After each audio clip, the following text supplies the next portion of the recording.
Dios te bendiga, la gracia y la paz de Cristo sea contigo. Hoy continuamos con la serie acerca de qué es la salvación y hoy observaremos que la salvación es sustitución. Quiero basar esta disertación en 3 pasajes. El primero es 2 Corintios capítulo 5 y el versículo 21. Dice: al que no conoció pecado, por nosotros lo hizo pecado, para que nosotros fuésemos hechos justicia de Dios en él. Analicemos este primer versículo que nos habla precisamente de la sustitución, o lo que en teología también se llama el glorioso intercambio. Versículo 21 dice: al que no conoció pecado, por nosotros lo hizo pecado. El Señor Jesucristo no conoció pecado. Cristo vivió una vida impecable. Por eso el texto nos dice allí: al que no conoció pecado, por nosotros lo hizo pecado. ¿Quién hizo pecado al Hijo?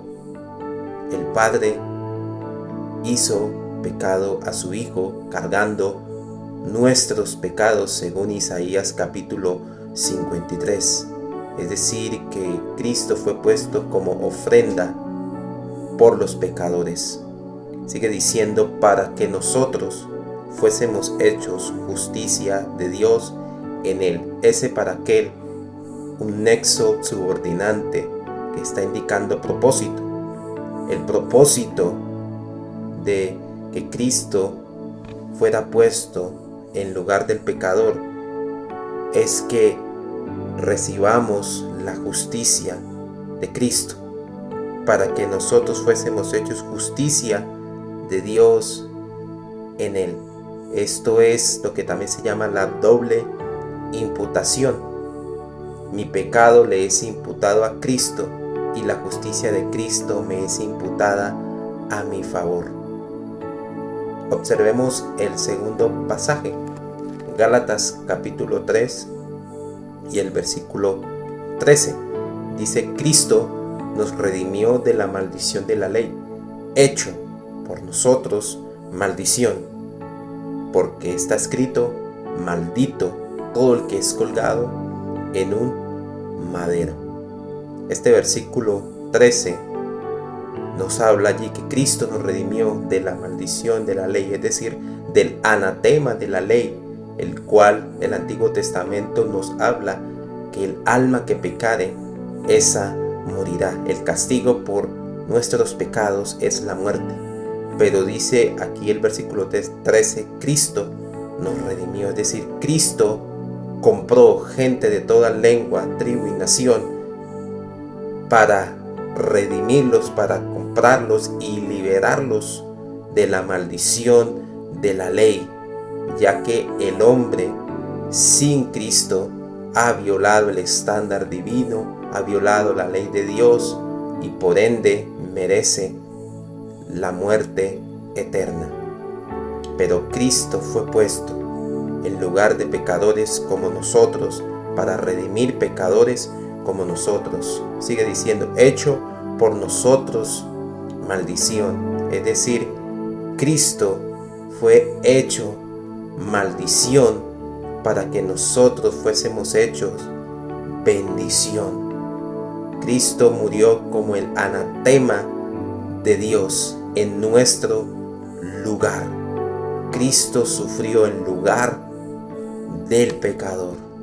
Y sigue diciendo: porque está escrito: maldito todo el que es colgado en un madero. Cristo fue colgado allí en la cruz y el Padre descargó su furia, su ira, ya que Cristo era ese Cordero perfecto y el único que podía ser ese sustituto perfecto y santo, para que los que creen en Cristo sean hechos bendición, pasen de estar en maldición a estar en bendición.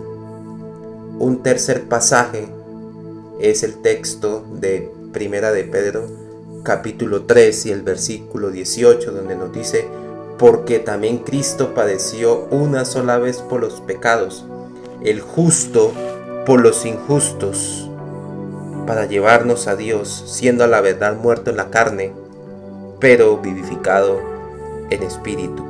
Algo importante aquí es que Cristo, la obra de Cristo fue una sola vez y para siempre, es efectiva. Y dice que el justo por los injustos, es decir, Cristo el justo fue puesto por los injustos para que esos injustos pecadores fueran llevados a Dios por medio de la obra de Cristo. Gracias a Dios por Jesucristo, quien es el sustituto perfecto. Cree en el Señor Jesucristo, recibe la salvación que solamente está en Dios. Cristo es ese verdadero sustituto que te puede dar vida eterna. Dios te bendiga. La gracia, la bondad de Cristo sea contigo.